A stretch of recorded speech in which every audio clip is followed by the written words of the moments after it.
Good morning, Pastor Connor here. It's 7:30 on January 28th. Thanks for taking time to be with me this morning and spend some time reflecting, praying, and so forth. Loved hearing from so many of you over the course of yesterday as you reflected on what we talked about yesterday. Just a great opportunity to look at that poem from Elizabeth Barrett Browning about earth being crammed with heaven.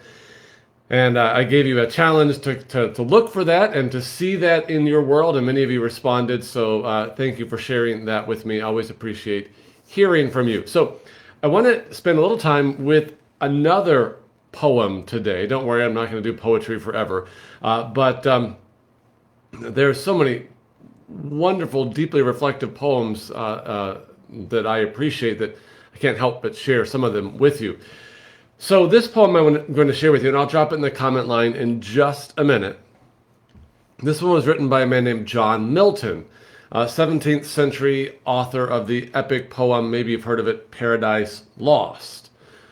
So this poem that we're going to consider, we're not doing the epic poem, we'd be here for the rest of the week, but we're going to look at a little poem entitled, When I Consider How My Light is Spent. When I Consider How My Life is Spent. And this poem wrestles with the author's blindness, which came on about midway through his life. Now, you have to imagine how blindness would psychologically affect an author, right? Blindness affecting an author. It'd be like a season-ending injury for a professional athlete, or if I, as a pastor, were to lose my voice, this would be utterly devastating. And it would certainly throw a person's life into a tailspin for quite a time, trying to figure out, who am I? What does this mean about me? So it's really a poem about lost ability and the question of how he, the author, John Milton, or how anyone can serve God in the very way that they were doing it when that very way that they were serving God is lost. So how could I serve God if I lost my voice? That's the idea. How can an author serve God if he loses his eyesight? So I also have a feeling that this is something that most of us will experience in our life at some point, if we haven't already. We may lose ability through disease or through accident or through age, but we will lose it at some point.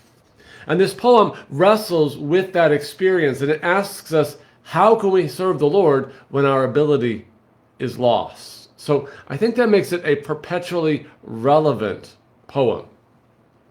Okay, so as we get into this poem, that you're going to hear two voices, all right?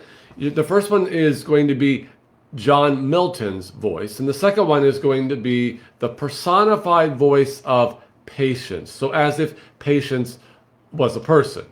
And Patience is going to offer great insight and wisdom to the question that John Milton is going to raise. Now, along the way, we're going to see this very powerful biblical allusion, and then we're going to have this poignant question, and then the profound answer that Patience will offer. So let's just dive in so you can experience it.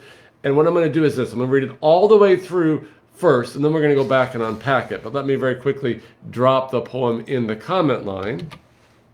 Okay, so if everything works like it's supposed to, it is there for you in the comment line. Now, I understand the spacing is not going to be perfect because it's crammed into its little text box. But my encouragement is, Google that title later and see it in a fuller margins. It's a little easier to see. Anyway, I'll read it and you can listen as we go through. So I'll read it one time through completely without stopping. Then we'll go through and unpack it. All right. John Milton writes, When I consider how my light is spent, ere half my days in this dark world and wide, and that one talent which is death to hide, lodged with me useless, though my soul more bent to serve therewith my Maker, and present my true account, lest he returning chide. Doth God exact day labor light denied? I fondly ask. But Patience, to prevent that murmur, soon replies, God doth not need either man's work or his own gifts. Who best bear his mild yoke? They serve him best. His state is kingly.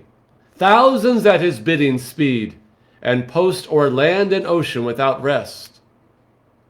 They also serve who only stand and wait. Okay, now, I know not the way you're used to hearing a language presented, but let's dive in. Let's go bit by bit. I think you're really going to appreciate this. Okay, he starts off with this. When I consider how my light is spent, ere half my days in this dark world and wide.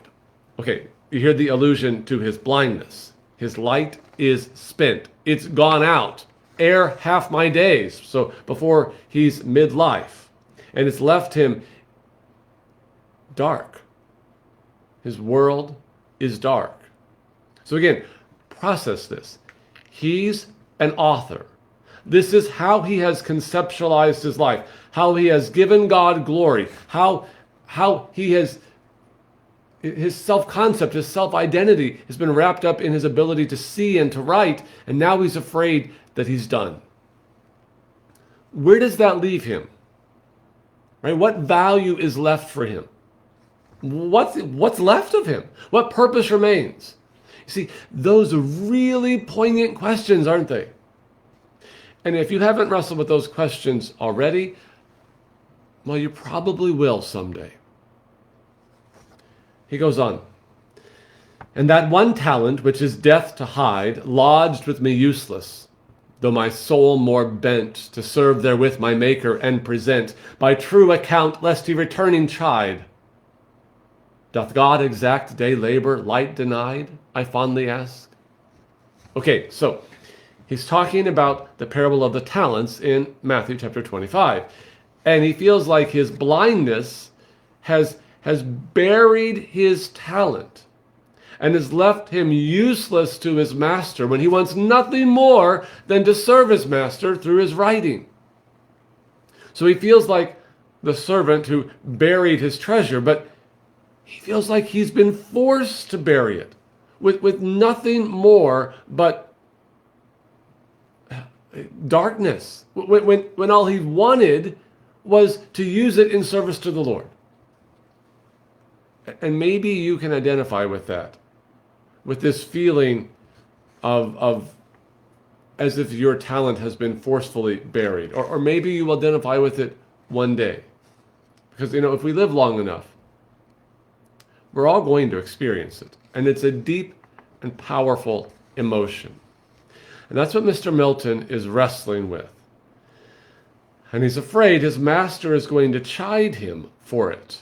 So he asks, doth God, or does God, exact day labor light denied? In other words, does God reproach Mr. Milton for failing to write when disease took his sight? That's a powerful question, isn't it? Will God view Mr. Milton as that lazy, slothful servant? So can you identify with that question? Does God chide us for failing to use our talent if age or disease or accident took it away? That's a pretty uncomfortable question, isn't it? I mean, that's what Mr. Milton, he's wrestling with. That's what he's wrestling with in this poem. And that's when patience comes to our rescue. Patience has seen hard things. Patience has endured loss. Patience has experienced disappointment and suffering. And patience knows the heart of God. So Milton, writing as if patience is a person, patience comes on the scene. But patience, to prevent that murmur, soon replies, God doth not need either man's work or his own gifts. Who best bear his mild yoke? They serve him best. His state is kingly. Thousands at his bidding speed, and post o'er land and ocean without rest. They also serve him. They also serve who only stand and wait. There's a lot of insight here. Milton, who has clearly reflected deeply on Scripture, has given us a great gift here. He's saying God doesn't need man's work or man's gifts. Our desire to serve God may be good, but it also may be an idol that needs to be cast down. Because God doesn't need us. We need God. So God doesn't need our work or our gifts to accomplish his purposes. So Milton basically says he has plenty of workers ready and able to do his bidding. That's what he means by his state is kingly. Thousands at his bidding speed and poster land and ocean without rest. In other words, God is king. He can raise up workers as he wills. God doesn't need us. What's our call? Bear his mild yoke. They are the ones, Milton observes, who serve him best. So the ones who accept their afflictions and hardships in humble faith and resolutely confess Christ as Lord. These are the ones who serve him best. Not the ones who dictate their terms of service, who tell the Lord how, when, and where they are going to serve. So Milton ends with these famous words. They also serve who only stand and wait. They also serve who only stand and wait. They also serve who can only stand and wait, who stand and wait in prayer, who stand and wait in confident confession. They are serving the Lord. So even if we lose certain abilities, and if we live long enough, we will. We also serve by standing and waiting in faith. They also serve who only stand and wait. Waiting in expectant, Christ-confessing faith is serving the Lord, and it is imbued with great beauty and great worth. So I commend Mr. Milton's poem to you for your deep reflection. There's a lot in there, and we just skimmed the surface. Let's take a moment to pray. Lord God, our hearts in earnest desire to serve you. But sometimes age, accident, or disease removes our ability to do this in the way we want. This is very hard for us. It challenges our sense of purpose, even our perspective on our identity. Thank you for reminding us through John Milton, who was but drawing from your word, that your state is kingly. Thousands at your bidding speed or land and ocean. You do not need us. It is we who need you. So enable us, no matter our ability, even if age, accident, or disease has hindered or hamstrung us, to wait patiently, joyfully, expectantly, in faith. Teach us that waiting in such hopeful, Christ-confessing faith is serving you. We are bold to bring our prayer to you in Jesus' name. Amen.